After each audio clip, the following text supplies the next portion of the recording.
ওনাকে ওপেন করতে পারেন, নাহলে আমরা বন্ধ করে দিলে ওটা খুলতে পারবেন না।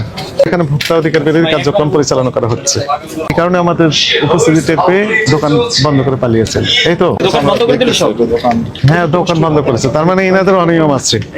কয়েক বছর আমাদের জানা ওনাকে ওপেন করতে পারেন, নাহলে আমরা বন্ধ করে দিলে ওটা খুলতে পারবেন না। তো আমাদের আসলে ওপেন ছিল, ওপেন ছিল ওই যে একটা হ্যাঁ, দোকান বন্ধ করেছে, তার মানে এনাদের অনিয়ম আছে। এখানে আমাদের কাছে যথেষ্ট সন্দেহ হওয়ার কারণ রয়েছে যে এখানে ভোক্তা অধিকার বিরোধী কার্যক্রম পরিচালনা করা হচ্ছে, এবং সেই ভোক্তা অধিকার বিরোধী কার্যক্রম বলতে আমরা বলছি নকল বা ভেজাল যে প্রসাধনী সামগ্রী এইগুলোই বিক্রি করছেন, ইনি হোলসেল করছেন। এই কারণে আমাদের উপস্থিতি টের পেয়ে দোকান বন্ধ করে পালিয়েছেন। এই তো আচ্ছা আচ্ছা, আমরা আসলে যোগাযোগ করার চেষ্টা করছি। হ্যাঁ, যোগাযোগ করেন, না হলে আমরা বন্ধ করলে তো উনি আর খুলতে পারবেন না। বুঝতে পেরেছি। পাশে আরেকটাতে যাই, যে সামিয়া, আরেকটা হচ্ছে জেপি। হ্যাঁ, সামিয়া আর একটা জেপি। উনি কোথায় গেলেন? চলেন, আপনি আগে যান, চলেন আপনি আগে যান, জোরে যান।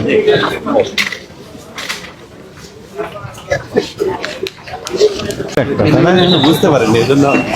আসসালামু আলাইকুম, ভালো আছেন? আপনার ওই যে জেপি না, বিভিন্ন প্রসাধনী আপনি হোলসেল করেন, এই তো? জি, হ্যাঁ, কোথা থেকে পান এগুলো? সোর্স করেন কোথা? আমাদের ম্যাক্সিমাম হচ্ছে কার্গো থেকে ইম্পোর্ট করেন। বিভিন্ন প্রসাধনী বিক্রি করছেন, কিন্তু কোনো ইম্পোর্টারে আপনি যে ডিক্লারেশন দিবেন সেটা দেখছেন না কেন? জি স্যার। মনে করেন এই জিনিসটি, তাই না, এটা আপনি বিক্রি করছেন, হোলসেল করছেন। জি, এটা কোন দেশ থেকে নিয়ে আসছেন? কে নিয়ে আসছে? কে আপনি নিয়ে আসছেন? এটা হচ্ছে আপনার লাগেজে আসা। লাগেছে মানে? এটা ওই যে আমাদের কার্গোতে ওয়েট চার্জ দিয়ে নিয়ে আসা, আবার কিছু প্রোডাক্ট আসে লাগেজে আসে। লাগেজে কিভাবে? লাগেজ অটোমেটিক্যালি চলে আসে লাগেজ? না না না, ওটা ওই যে কিছু আছে যারা আত্মীয় স্বজনের জন্য নিয়ে আসে, তখন আমাদেরকে কিছু দেয়। আবার কোন দেশ থেকে আসে এগুলো? এটা যেমন আসছে, এটা কানাডা থেকে আসছে। কানাডা থেকে? কানাডা থেকে আত্মীয় আসছে, আপনার কাছে দিয়ে দিয়েছেন। নিউ ইয়র্ক লেখা আছে তো? জি, কিন্তু কানাডা থেকে আসছে। কানাডা থেকে আসছে। জি স্যার। দু একজনের নাম দেখেন তো দেখি, নাম ঠিকানা দেন একটু, যিনারা আপনাকে দিয়েছেন, ওই আত্মীয় স্বজন। না না, মানে আমাদের কাছে যেমন হচ্ছে এটা ওই যে আপনার যারা আত্মীয় স্বজনেরা নিয়ে আসে, কিছু লোকজন আসে যারা নিয়ে আসে, 80% প্রোডাক্ট আসে কার্গোতে। 80% প্রোডাক্ট আসে কার্গোতে। কার্গোতে আসুক, এরোপ্লেনে আসুক, এটা ফ্যাক্ট নয়। ফ্যাক্ট হচ্ছে যে যথাযথ আইন অনুসরণ করবো, নিয়ে আসতে হবে, তাই না? জি স্যার, জি।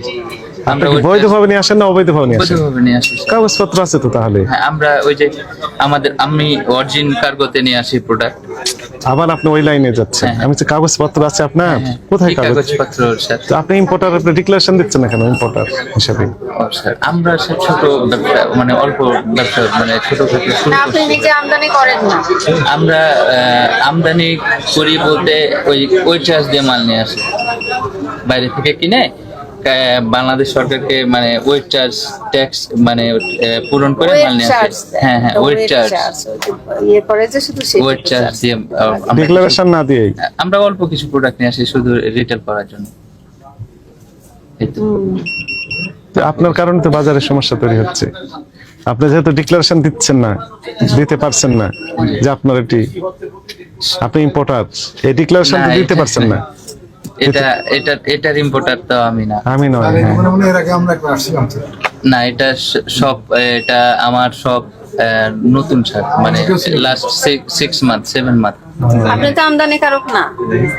আমি আমদানিকারক না। মাল কি চার্জ? ওয়েট চার্জ দিয়ে কিছু অল্প কিছু প্রোডাক্ট নিয়ে আসি, আর আমরা বাজার থেকে প্রোডাক্ট কিছু কিনি। আপনিও তো সেল করেন, এটা হোলসেল করেন। ও আমি কিছু যেটা অল্প প্রাইসে কিনতে পারি সেটা কিছু প্রোডাক্ট দিতে পারি। যেমন আমরা যেটা অল্প প্রাইসে নিতে পারি, যে যেমন এটা এই যে এইগুলো আমাদের ইম্পোর্টারের কাছ থেকে প্রোডাক্টগুলো আমাদের নিয়ে আসা। এই যে ডক্টর রাসেল নাইট ক্রিম কোন দিকে আরো? এই যে হ্যাঁ দেন দেখি বের করেন। হ্যাঁ এটা